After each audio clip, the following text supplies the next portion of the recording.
Give me a second here. Yeah, it's brushed. It's in a tail. It's just my bangs don't want to cooperate, and I can't find a headband, if you can believe that. Here's one. There's one. Here we go. All right. I just want to make sure. I just have to check something, okay? I want to make sure everything's tickety-boo. All right. Back we go. Sometimes. Hey, Jane's girl.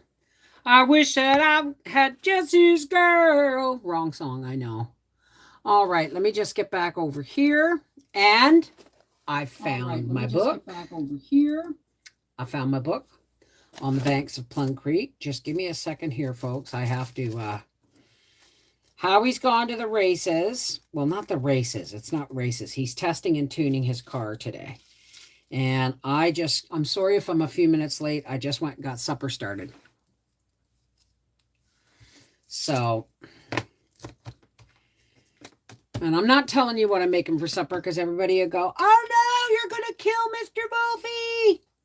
Anyway, welcome back to Little House Live. Got to change my glasses and put on my bifocals. Better make sure they're clean too.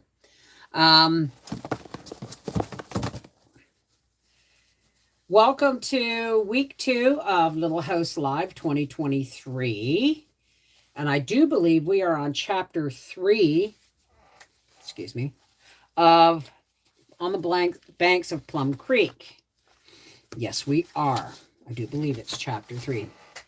All right. Let me just pop out the chat here. Now I've got the wrong glasses on for this. There we go. And make sure you're on live chat. Listening to Little House Books, Best, and Anne of Green Gables. Well, I've still got a couple more chapters of Anne's House of Dreams, and then we're all done with that one. On the Banks, Little House Live 2023, week 2, On the Banks of Plum Creek, chapter 3. Every morning after Mary and Laura had done the dishes, made their bed, and swept the floor, they could go out to play. All around the door, the morning glory flowers were fresh and new, springing with all their might out of the grass, out of the green leaves. Along Plum Creek, the birds were talking. Sometimes a bird sang, but mostly they talked. Tweet, tweet, oh, twitter, tweet, tweet, twit, one said. And the other said, chee, chee, chee, and another laughed, ha, ha, tearloo. Mary and Laura went over the top of their house and down along the path where Pa led the oxen to water. There along the creek there along the creek, there should have been a comma there. There along the creek, rushes were growing and blue flags. Does anybody not know what blue flags are? Blue flags are wild irises. It's actually Quebec's flower. Every morning the blue flags were new. They stood up dark blue and proud among the green rushes. Each blue flag had 3 velvet petals that curved down like a lady's dress over hoops. From its waist, 3 ruffled silky petals stood up and curved together. When Laura looked down inside them, she saw 3 narrow pale tongues, and each tongue had a strip of golden fur on it. Sometimes a fat bumblebee, all black velvet and gold, was bumbling and budding there. The flat creek bank was warm, soft mud. Little pale yellow and blue butterflies hovered there and alighted and sipped. Bright dragonflies flew on blurry wings. The mud squeezed up between Laura's toes where she stepped and where Mary stepped, and where the oxen had walked, there were tiny pools of water in their footprints. Where they waded in the shallow water, a footprint would not stay. First, a swirl like smoke came up from it and wavered away in the clear water. Then the footprint slowly melted. The toes smoothed out, and the heel was only a small hollow. There were tiny fishes in the water. They were so small that you could hardly see them. Only when they went swiftly, sometimes a silvery belly flashed. When Laura and Mary stood still, these little fishes swarmed around their feet and nibbled. It was a tickly feeling. On top of the water bugs skated. They had tall legs, and each of their feet made a wee dent in the water. It was hard to see a water bug, he skated so fast, and before you saw him, he was somewhere else. The rushes in the wind made a wild, lonely sound. They were not soft and flat like grass. They were hard and round and sleek and jointed. One day, when Laura was wading in a deep place by the rushes, she took hold of a big one to pull herself up on the bank. It squeaked. For a minute, Laura could hardly breathe. Then she pulled another. It squeaked and came in two. Sorry, I just got a message from Howie. The rushes were little hollow tubes, fitted together at the joints. The tubes squeaked when you pulled them apart. They squeaked when you pushed them together again. Laura and Mary pulled them apart to hear them squeak. Then they put little ones together to make necklaces. They put the big ones together to make long tubes. They blew through the tubes into the creek and made it bubble. They blew at the little fishes and scared them. Whenever they were thirsty, they could draw up long drinks of water through those tubes. Not today, you couldn't. Ma laughed when Laura and Mary came to dinner and supper, all splashed and muddy, with green necklaces around their necks and the long green tubes in their hands. They brought her bouquets of blue flags, and she put them on the table to make it pretty. I declare, she said, you two play in the creek so much you'll be turning into water bugs. Pa and Ma did not care how much they played in the creek. Only they must never go upstream beyond the little willow valley. The creek came around a curve there. It came out of a hole of deep dark water. They must never go near enough to that hole even to see it. Someday I'll take you there, Pa promised them. And one Sunday afternoon, he told them that this was the day.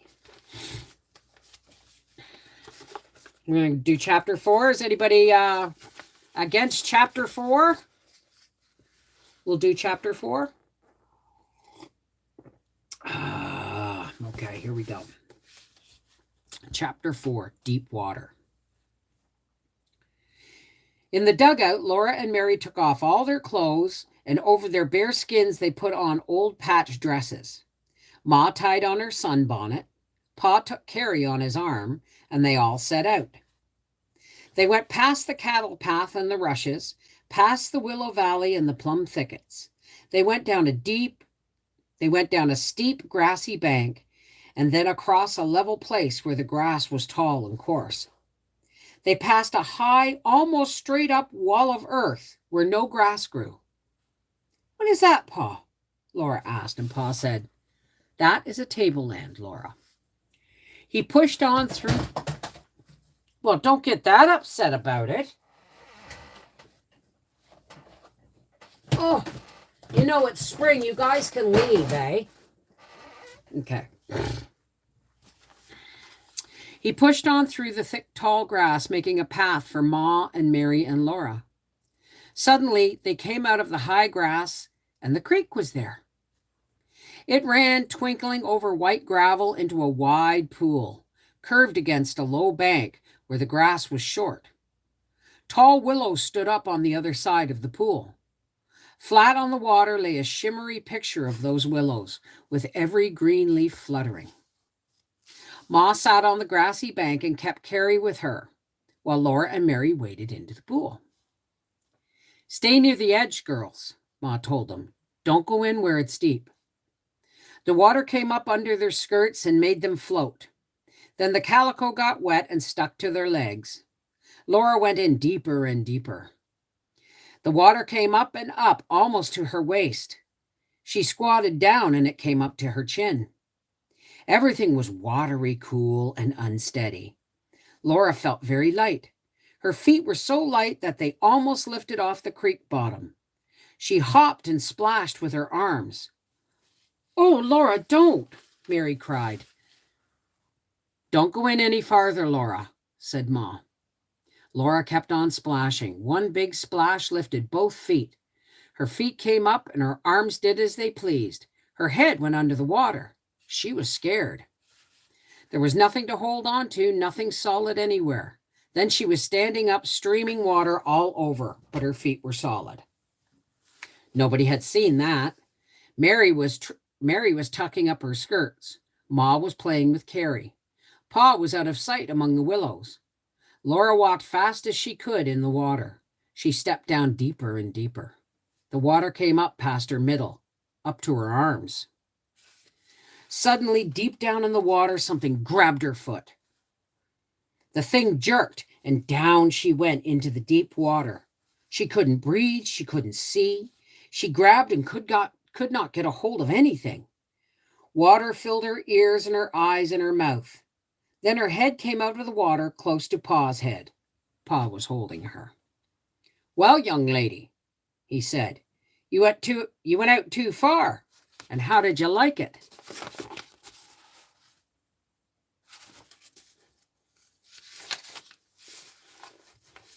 Laura could not speak. She had to breathe. "You heard Ma tell you to stay close to the bank," said Pa. "Why didn't you obey her? You deserved a ducking, and I ducked you. Next time you'll do as you're told." Yes, Pa," sputtered Laura. "Oh, Pa, please do it again." Pa said, "Well, I'll..." And then his great laughter rang among the willows. "Why didn't you holler when I ducked you?" He asked Laura. "Weren't you scared?" I was awful scared," gasped Laura. "But please do it again." Then she asked him, "How did you get down there, Pa?" Pa told her he had swum under the water from the willows. But they could not stay in the deep water. They must go near the bank and play with Mary. All that afternoon, Pa and Laura and Mary played in the water. They waded and they fought water fights, and whenever Laura or Mary went near the deep water, Pa ducked them. Mary was a good girl after one ducking, but Laura was ducked many times. Then it was almost chore time, and they had to go home. They went dripping along the path through the tall grass, and when they came to the tableland, Laura wanted to climb it. Pa climbed part way up, and Laura and Mary climbed, holding his hand onto his hands. The dirt slipped and slid. Tangled grass roots hung down from the bulging edge overhead. Then Pa lifted Laura up and set her on the tableland. It really was like a table. That ground rose up high above the tall grasses. It was round and flat on top. The grass was short and soft. Pa and Laura and Mary stood on top of that tableland and looked over the grass tops and the pool to the prairie beyond. They looked all around at the prairie stretching to the rim of the sky. Then they had to slide down again to the lowland and go on home. They had a wonderful afternoon. "It's been lots of fun," Pa said, "but you girls remember what I tell you. Don't you ever go near that swimming hole unless I'm with you." And since nobody's talking, I will do chapter 5 because we want to keep in conjunction. I want to keep the storyline going here on this pond, this swimming hole. We used to have one in Apsley when I was a kid. It was called the Deep Hole. And it was part of Eels Creek, way back behind, used to be Mickey's Hotel. It's now, I think, an old folks' home. But it used to be way back, and you go all the way back, and then you jump off the rock. And there was this one spot that was a really nice deep hole. Chapter 5, The Strange Animal. All the next day, Laura remembered. She remembered the cool, deep water in the shade of the tall willows. She remembered that she must not go near it. Pa was away. Mary stayed with Ma in the dugout. Laura played all alone in the hot sunshine. The blue flags were withering among the dull rushes. She went past the willow valley and played in the prairie grasses among the black-eyed Susans and goldenrod. The sunshine was very hot and the wind scorching. Then Laura thought of the tableland. She wanted to climb it again. She wondered if she could climb it all by herself. Pa had not said she could not go to the tableland. See how the little justifications one leads to another, right? She ran down the steep bank and went across the lowland. Through the tall, coarse grasses, the tableland stood up straight and high. It was very hard to climb. The dirt earth slid under Laura's feet. Her dress was dirty where her knees dug in while she held onto the grasses and pulled herself up. Dust itched on her sweaty skin, but at last she got her stomach on the edge. She heaved and rolled, and she was on top of the tableland. She jumped up, and she could see the deep, shady pool under the willows. It was cool and wet, and her whole skin felt thirsty. But she remembered she must not go there. The tableland seemed big and empty and not interesting. It had been exciting when Pa was there, but now it was just flat land, and Laura thought she would go home and get a drink. She was very thirsty. She slid down the side of the tableland and slowly started back along the way she had come. Down among the tall grasses, the air was smothery and very hot. The dugout was far away, and Laura was very terribly thirsty. She remembered with all her might that she must not go near that deep, shady swimming pool, and suddenly she turned around and hurried towards it. She thought she would only look at it. Just looking at it would make her feel better. Then she thought she might wade in the edge a bit, but she would not go in the deep water. She came into the path that Pa had made, and she trotted faster. Right in the middle of the path before her stood an animal. I'm sorry, it looks like a beaver in the picture, but Laura jumped back and stood and stared at it. She had never seen such an animal. It was almost as long as Jack, but its legs were very short. Long gray fur bristled all over it. It had a flat, small head and small ears. Its flat head slowly tilted up and stared at Laura. She stared back at its funny face. And while they stood still and staring, that animal widened and shortened and spread and flat on the ground. It grew flatter and flatter till it was gray fur. Until it was gray fur laid there. So it couldn't have been a beaver. Beavers are brown. It was not like a whole animal at all, only it had eyes staring up. Slowly and carefully, Laura stooped and reached and picked up a willow stick. I'm sorry, I'm stumbling, guys. She felt better then. She stayed bent over, looking at the flat gray fur.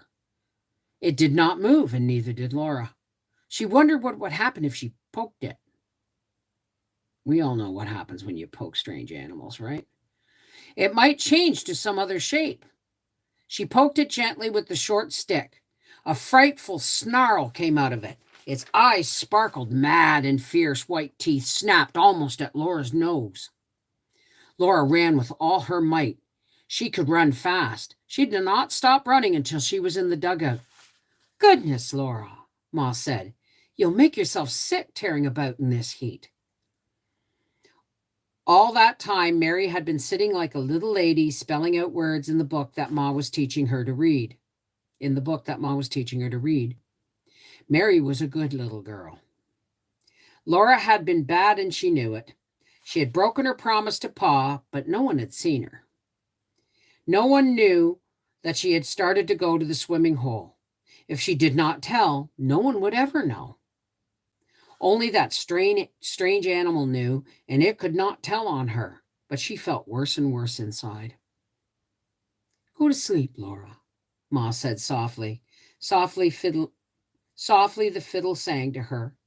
Pa was a shadow against the sky, and his bows danced among the great stars.